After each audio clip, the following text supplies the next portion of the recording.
Hey everybody, it's Beau here with Coldwell Banker Commercial. Today I got a really good tip. Before you go to list your asset for sale, whether it's an apartment complex or whatever it is, always do an open or expired permit search with your city or county. Big deal, okay? Basically, an open or expired permit is when a final inspection was never performed by the government professional for whatever work that was done that required a permit. So how does this happen? Let's say 3 years ago you had unit number 126 in your apartment complex that had an air conditioner replaced. You call the HVAC guy. He says great. He pulls a permit, goes out, does the work, and just never calls to have the final inspection done. That's one way. Another way could be that he did call and had the final inspection done. The inspector came out, knocked on the door of unit 126.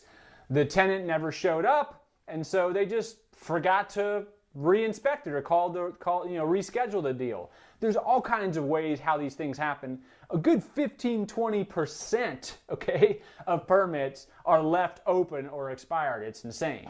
So here's the easiest thing to do is, before you list this property for sale, just call up the city or county and do a property search for open or expired permits. It's like $50 or $100 or something super cheap, and they'll give you this list of anything that's open and expired. So what do? Let's say you've got an air conditioner, okay, that was never had a final inspection done. So you want to ideally, okay, call that specific vendor who did the work, and then call him up and say, hey, you did this work 2-3 years ago. For whatever reason, the final inspection was not done. I need you to go back out there, all right?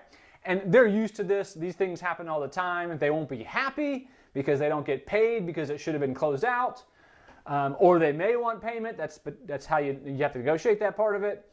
But anyway, they go back out to the city. They reopen the permit, and the inspector comes out. Now, the inspector will then look at the work, and as long as it meets code and everything was good, they'll approve it. With the city or county, they'll give you the paperwork, you're good to go, you're heading off to closing.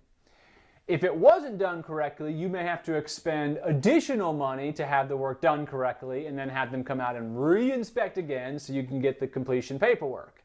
And listen, this could be something that even happened before you owned it and you just didn't do an open permit search when you bought it. But if you want to sell that asset and that buyer wants a clean bill of health, it doesn't matter who did it and how long ago it was, you got to get it done. Unless you've got something in the contract that says the buyer has to pay for anything that comes up, which oftentimes doesn't happen, right? Now, what happens if that vendor is no longer in business, died, retired, whatever the case may be? You just need to hire another vendor in that same industry to have it done, and you're most likely going to be paying him to do so because it wasn't his problem that it happened. But big thing is, do this before you go to sell it, because once you get into due diligence period, like these are deal killers. They're deal killers for two reasons. Number one, sometimes they're very expensive, okay? And so you as a seller just say, forget this, I'm not doing it. Or you try to pass it off to the buyer and he says, forget this, I'm not doing that. Another reason it could kill a deal is time just passes, okay? And so the buyer starts thinking about, well, gosh, do I want this? It's got so many issues. Or another thing that comes up is another deal comes up in the market that's just easy to buy and is advertising that there are no open or expired permits, right? And so they go to that. You just don't want simple, stupid crap like this to kill a deal when you could have just taken care of it before it even came up in the first place. But here's a huge tip of the day. Anytime you do work that requires pulling a building permit, always insist before you pay him or her to get a certificate of completion that the work is done. That means a final inspection has been done. Do not give them money until you get a certificate of completion. All right? Thanks, guys. Have a good one.